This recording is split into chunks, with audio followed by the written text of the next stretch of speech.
Hi, this is Ken Jeong, and you're watching Comedy Matters.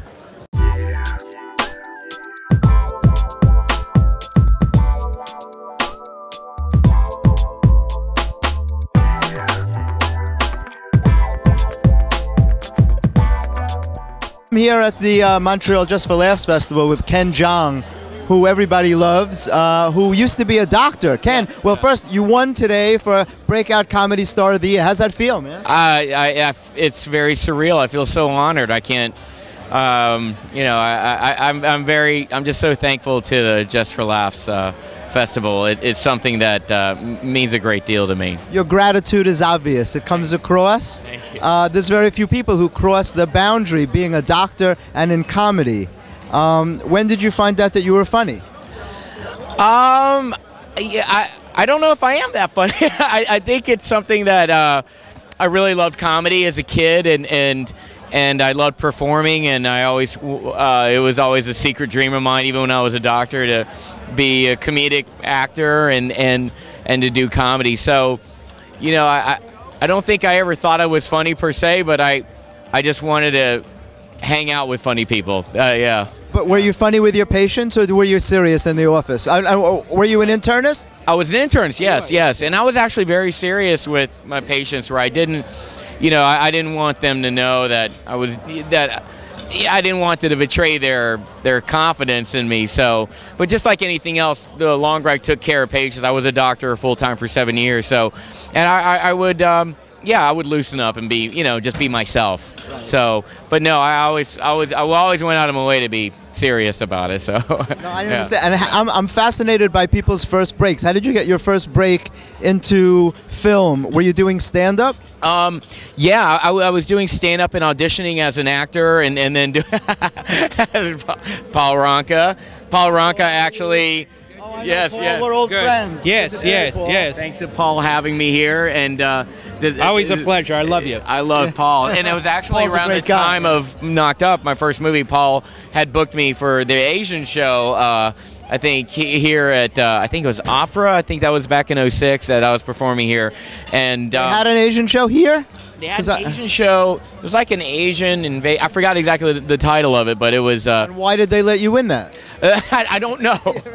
I was Asian, but not funny, so I had to grease Paul's hand and pay like $30. It was fine. No, it's interesting because I was a judge at an Asian comedy competition, really? And there were many years when no one knew that Asian people could be funny. So you're breaking down a stereotype, right. Which is great. Right. No, I'm really am so grateful to Just for Laughs, and honestly, I still can't believe I'm doing this. So on events like this, I can't believe that. Yeah, I just wanted to perform here. So to be honored and be feted here is just it's amazing, right? Yeah, it really is something that you don't really aspire to. You're just so. I just want to work, and I want to keep working. That's all I want to do. Yeah. How did you get the Knocked Up?